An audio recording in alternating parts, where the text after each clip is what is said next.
Como disse o Dom Tiago, ela veio trazer para nós o sentido da vida. Quanto nós temos que lutar, porque o primeiro aborto aconteceu em 1920 por causa do ditador da Rússia, Lenin.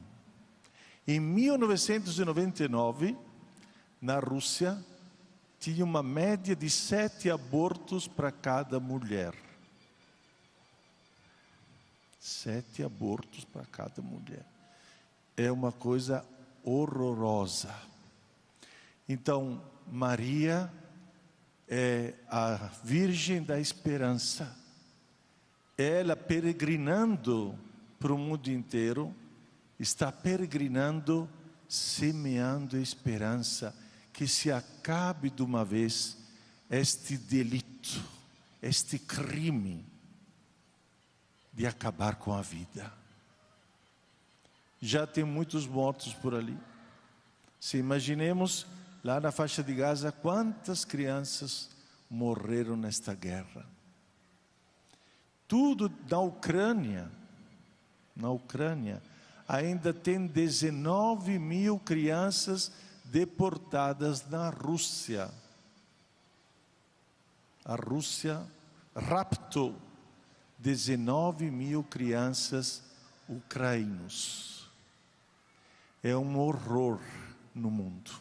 E o Papa sempre fala disso. Mas nós queremos nesta missa também lembrar os 1.600 e poucos mortos no último terremoto que teve no Mianmar e na Tailândia. Nós temos os nossos missionários que trabalham lá. Temos nossos missionários. Então, nesta missa vamos lembrar também destas vítimas de horrores, como o aborto, das guerras e também das realidades, das tragédias climáticas e deste terremoto que aconteceu. Mas hoje, neste 4º domingo da Quaresma, a liturgia nos faz ler uma leitura muito linda, muito bonita, talvez, acredito que seja uma das páginas mais bonitas do Evangelho de Lucas. Lucas, no capítulo 15, ele condensa 3 parábolas. A parábola da ovelha perdida, a parábola da moeda perdida e a parábola do filho que se perdeu.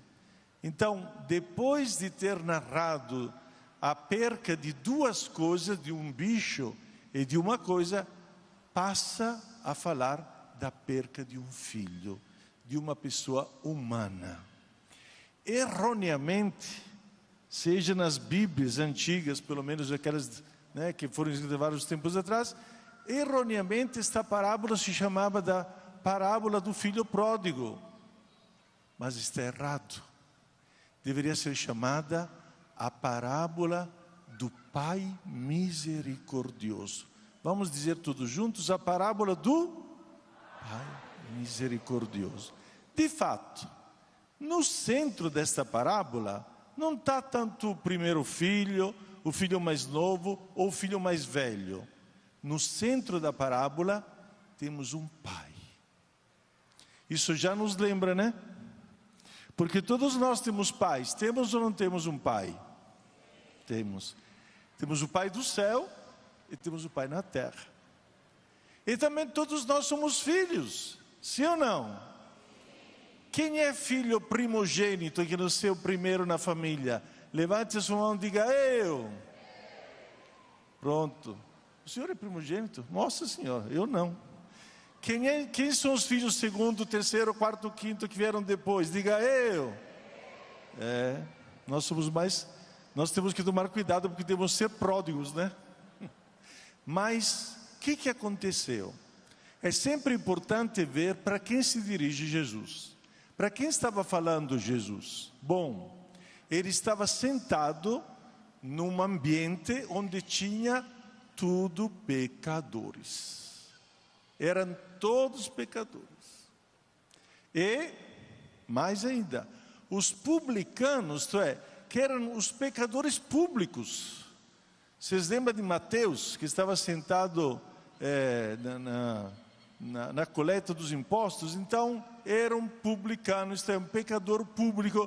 Todo mundo sabia que ele era pecador. Portanto, Jesus estava conversando, e acreditamos também almoçando, jantando, com toda esta tropa de pecadores, digamos assim.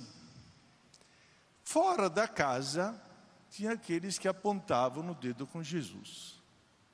Como é que este cara, que se acha o mestre, filho de Deus, senta com os pecadores? Ele deveria saber que lá tem pecadores públicos, que todo mundo sabe que tem pecados que sobra. E como é que ele está sentado lá? Este fato gerou a parábola que nós acabamos de ler, que é bem conhecida por todo mundo, nem precisaria de explicação. Mas, adentrando-nos dentro desta parábola tão linda, tão bonita, então temos o primeiro filho, que justamente se identifica com aqueles que estavam sentados com Jesus, os pecadores. Este filho pediu a herança que lhe cabia. Na época da Palestina, o segundo filho podia receber 1/3 da herança, porque o primeiro filho era o mais sortudo, porque ganhava 2/3 da herança. Então sobrava só 1/3 para o filho mais novo. Mas o que vocês entendem com isso? Vocês entendem quem era este filho? Vocês teriam a coragem de pedir a seu pai em vida: me dê a herança que me cabe? Teriam coragem? Hein? Mas era um direito. Ele tinha direito na herança que lhe cabia. Portanto, hoje diríamos assim, para alguém que pergunta para o seu pai: ô pai, o senhor já fez testamento, hein? É para dizer: quando é que o senhor vai morrer mesmo? É ou não é? Não soava muito bem. Mas o pai, que poderia ter falado para o filho: meu filho, o que vai fazer com esse dinheiro? Meu filho, toma cuidado. Isto é, o pai podia corrigir seu filho, sim ou não? E por que não fez isso? O pai se identifica com Deus. Já conversamos sábado passado que Deus nos deu um dom que é acima de todos os dons, além da vida, que é o dom da liberdade. Deus não obriga ninguém a ser bons. Ninguém. Se quer ser bom, parabéns. Mas eu não te obrigo a ser bom. E esta liberdade é um dom precioso. O Pai deixa livre. A vida é sua. Até agora eu te ensinei tanta coisa. Até agora eu te mostrei todos os caminhos da verdade, dos valores. Agora se vire, ué. Tem pais que choram: meu Deus, com tudo aquilo que eu fiz para o meu filho, olha o que está fazendo, se afastou da igreja, não vai mais na igreja. É liberdade. E o que acontece? Acontece o pior, né? Que eles esbanja tudo. Na nossa época poderíamos dizer, foi até no Lollapalooza, né? Gastou tudo, jogou fora tudo e ficou sem nada. E estes são os nossos ídolos. Quem pensa que o dinheiro resolve tudo na vida, olha ali, ó. E quando o dinheiro acaba, o que acontece? Um mau uso também das coisas materiais que nós temos à nossa disposição. E aí, esbanjou tudo. Finalmente, a gente percebe onde nos leva o pecado. quanto você mais se afasta de Deus, quanto mais você se afasta do Pai do céu, eu diria também do Pai da terra, quanto mais você não reconhece esta paternidade, você acaba sendo que nem um bicho. De fato, acabando tudo, espanjou tudo, acabou comendo a comida dos porcos, a lavagem. E a gente poderia perguntar, mas então, depois ele se converteu quando voltou na casa do pai? Calma, não foi conversão não, foi barriga vazia. Foi barriga vazia que levou a pensar, nossa, mas em casa do meu pai eu tinha tudo. Como é que eu não lembrava disso? Tinha tudo. Foi a fome que levou ele a voltar, a fome. Mas finalmente, volta na casa do pai e, olha que um milagre. Enquanto esperava que o pai o tratasse como um servo, como todos os seus servos, o que o pai faz? Primeira coisa, põe as sandálias no pé. Porque os escravos, os servos andavam sem calçados, andavam descalços, enquanto os filhos dos donos tinham sandálias, sandália nos pés, um vestido bonito, um anel é símbolo de tudo aquilo que eu tenho, eu te dou agora, pronto. A túnica bonita, isto é, tem um encontro maravilhoso. Mas sobretudo, esta é a parábola de hoje, sobretudo, o pai estava há muito tempo esperando que o filho voltasse. É que muitas vezes falta para nós. Nós perdemos a esperança logo. Foi-se embora, tchau e benção, não voltará mais. Não, o pai ficou lá esperando. Quer dizer que toda hora ele estava lá olhando de longe, se chegava o filho dele, quer dizer que o pai praticamente mudou de vida. Porque a vida dele era o filho, e o filho tinha fugido de casa. E a vida dele era esperar que este filho voltasse. E quando voltou, gente, esta cena vale um filme que ganhou todos os Oscars deste mundo. Correu ao encontro. E o verbo em grego não diz que o beijou, que não parou de beijá-lo. Termo grego. O pai não acabou de beijar. Beijou. A tradução hoje diz que o cobriu de beijo. De fato, beijou tanto que não parava mais.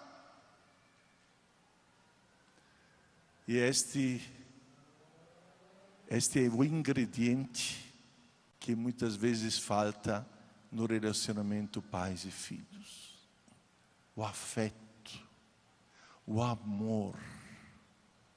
Muitas vezes os pais dão um de machão, né? Ah, eu não beijo ninguém, imagina, só beijo a minha mulher. Ai, Jesus amado. E os filhos estão esperando este afeto. E os filhos estão esperando este beijo do pai. E os filhos estão esperando este abraço, que não vem nunca. Então, a cena que está na nossa frente, digamos assim, é uma cena que encanta. Só um poeta como Lucas poderia ter conversado e descrito uma cena tão profunda como esta daqui.